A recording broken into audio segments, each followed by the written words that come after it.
Olá, minhas amadas, boa noite, paz do Senhor. Como é que vocês estão? Eu estou a ter um dia super abençoado. Já é noite, hoje é dia 11 de abril, sábado. Para muitos que celebram a tradição da Páscoa, eles chamam sábado de Aleluia, se eu não estou em erro. Mas não é um sábado comum, realmente, porque todos nós, no fundo, hoje tiramos um dia de introspeção.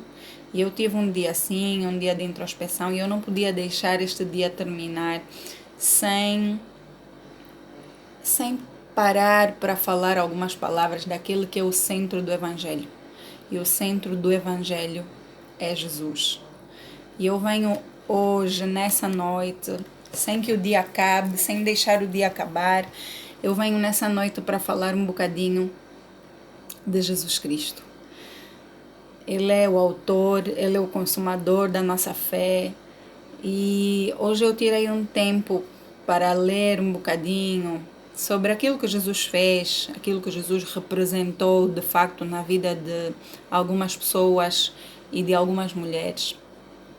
E eu fico impactada. É lindo demais e eu fico impactada toda vez que eu vejo a forma como Jesus resolvia situações, a forma como Jesus entrava na vida de pessoas e mudava para sempre. E isso não mudou. Jesus continua até hoje a entrar na vida de mulheres como nós e transformando vidas. Ele pura e simplesmente tem mudado histórias. E quando eu penso na história daquela mulher adúltera, a mulher que foi apanhada em adultério, a coisa que mais me impacta foi a forma como Jesus resolveu aquela situação. Ele podia ter feito de qualquer outro jeito, mas a forma como ele faz muitas mulheres hoje pararem e abandonarem as suas vidas de pecado para entregarem-se a esse amor tão puro, tão perfeito, que é o amor por Jesus. Eu lembro que eu imagino a situação, assim, eu paro e eu literalmente entro naquele lugar e eu imagino que eu estou lá, eu literalmente me posiciono no meio daquela multidão e eu imagino aquela cena, pessoas a virem, arrastando a mulher, acusando, atirando o seu pecado, assim, para todo mundo saber, para todo mundo conhecer qual era a falha que aquela mulher tinha. E eu consigo imaginar essa cena, Jesus a escrever no chão com o dedo, a escrever na areia, assim pacífico, e eles vinham para tentá-lo. E então começaram a dizer: mestre, essa mulher foi apanhada em adultério, o que devemos fazer com ela? E a resposta de Jesus, até o dia de hoje, essa é uma resposta que muda vidas, que muda entendimentos, que muda maneira de se posicionar em determinadas situações. Maneira que o cristão se posiciona em determinadas situações. E, minhas irmãs, Jesus simplesmente olhou para eles, Jesus olhou para aqueles homens e disse: aquele que não tem pecado, que atira a primeira pedra. E a palavra é linda e diz que Jesus continuou a escrever na areia, no chão, e um por um os acusadores daquela mulher foram se retirando.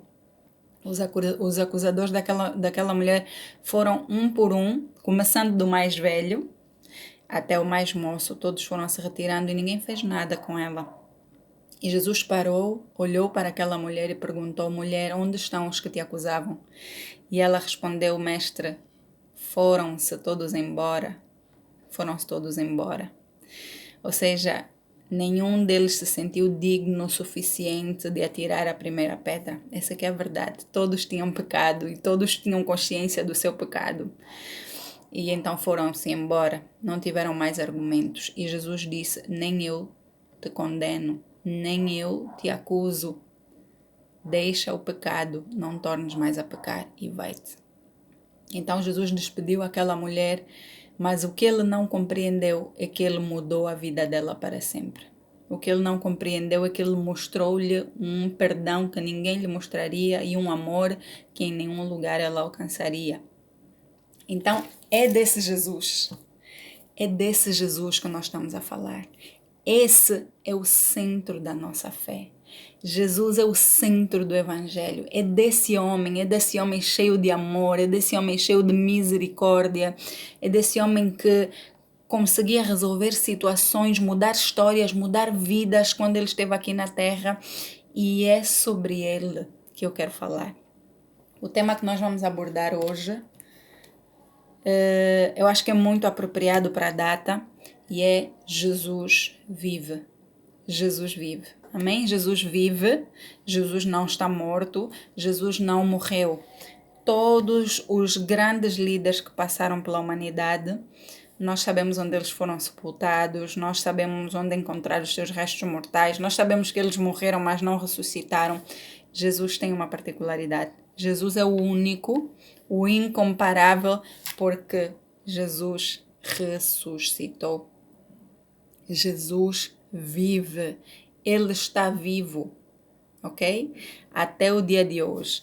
E nós, os cristãos, aguardamos na esperança da ressurreição, porque Jesus nos prometeu.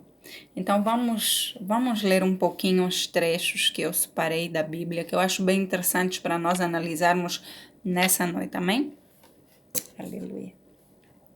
Primeiro vamos abrir o livro de 1 Coríntios, capítulo 15, 1 Coríntios, capítulo 15, a partir do versículo 53. Diz assim a palavra do Senhor.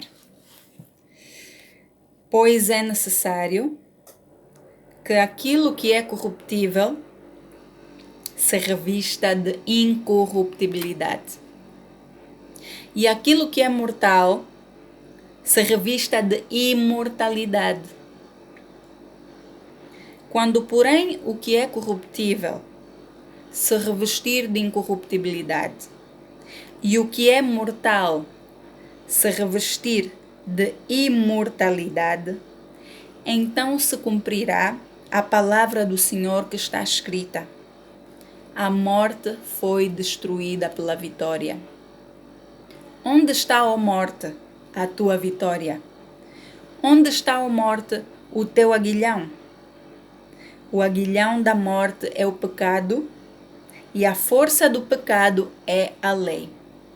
Mas graças a Deus, que nos dá a vitória por meio do nosso Senhor Jesus Cristo. Amém? Era necessário que Jesus tivesse morrido na cruz. Fazia parte das profecias do Antigo Testamento, fazia parte do plano de Deus para resgatar a humanidade. Quando Pedro começou a tentar dissuadir Jesus do plano que Deus tinha traçado, Jesus disse para Pedro: vai-te de mim, Satanás. Acaso não vou fazer aquilo que o meu pai me mandou? Então ele entendeu que Pedro não estava a analisar aquilo nos olhos espirituais, nos olhos de Deus, na perspectiva do Senhor. Muita gente pode parar e perguntar que tipo de pai é esse que manda o seu próprio filho ser sacrificado na cruz. E eu vou vos dizer, é o tipo de pai que ama. Um amor incondicional, que não escolheu, que não fez acessão de pessoas. Um amor incondicional que ele disse: todo aquele que crer e confessar o nome do meu filho, que por amor eu vou permitir que morra naquela cruz, para resgate da humanidade, atenção, para resgate de todo aquele que crê que Jesus Cristo é o Senhor. É esse o tipo de amor que fez com que um pai desse o seu único, o seu unigênito, para morrer na cruz do Calvário. E olha o bonito, acompanha comigo o bonito dessa situação. Jesus, ao morrer na cruz, não fez exceção de pessoas. Jesus morreu por todos.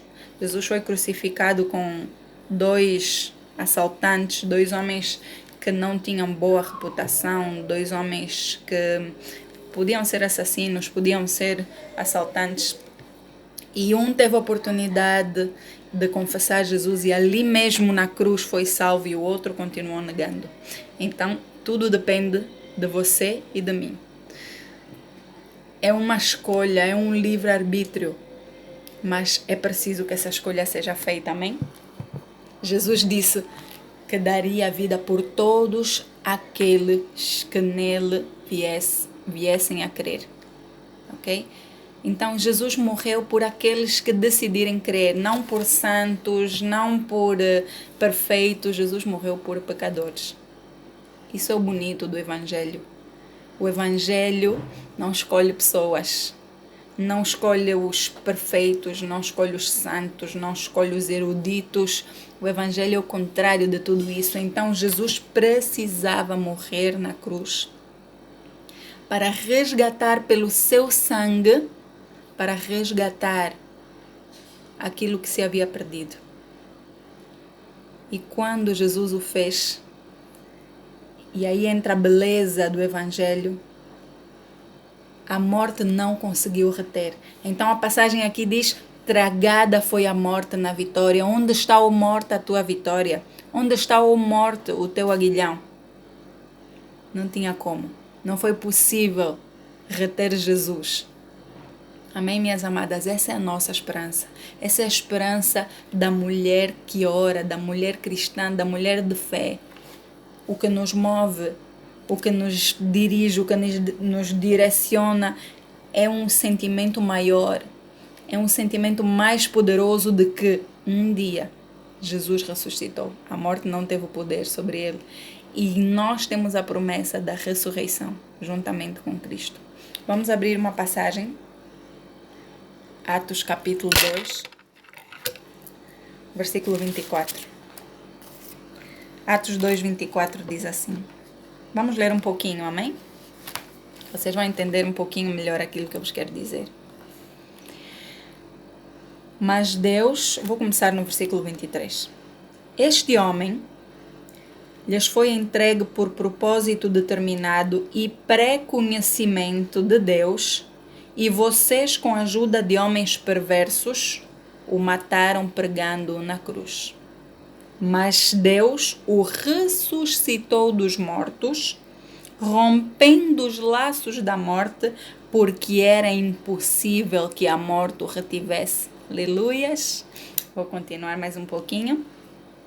A respeito dele, Davi disse: eu sempre vi ao Senhor diante de mim, porque ele está à minha direita, não serei abalado. Por isso o meu coração está alegre e a minha língua exulta. O meu corpo também repousará em esperança, porque tu não me abandonarás no sepulcro, não permitirás que o teu santo sofra decomposição. Tu me fizeste conhecer os caminhos da vida e me encherás de alegria na tua presença. Então, era impossível que a morte retivesse Jesus. Aquilo era um plano de Deus, tudo era um propósito de Deus. E quando Jesus ressuscitou, nós imediatamente aguardamos na mesma esperança, que é a esperança da ressurreição. E esse é o grande ponto do Evangelho de Jesus Cristo. Minha irmã, se até hoje a minha amada irmã ainda não tinha despertado sobre isso, eu aconselho que você pegue a Bíblia, estude sobre a ressurreição, estude profundamente sobre a ressurreição de Jesus, porque Jesus é a vida, Ele é a fonte da vida. Ele disse que eu sou a ressurreição e a vida. Aquele que crê em mim, ainda que esteja morto, viverá. Ou seja, eu vou traduzir isso assim de forma muito sucinta. Aqueles que morrem em Cristo Jesus ainda dormem na esperança da ressurreição. Ou seja, é muito triste para pessoas que não são cristãs porque morrem sem esperança. Mas aqueles que estão em Cristo Jesus morrem com esperança de que um dia aquele que ressuscitou dos mortos também nos vai ressuscitar. Aleluias! Tem mais uma passagem que vai reforçar isso que nós estamos a ver aqui. Está lá em Romanos 8:11, amém? Romanos 8:11. Diz assim a palavra do Senhor.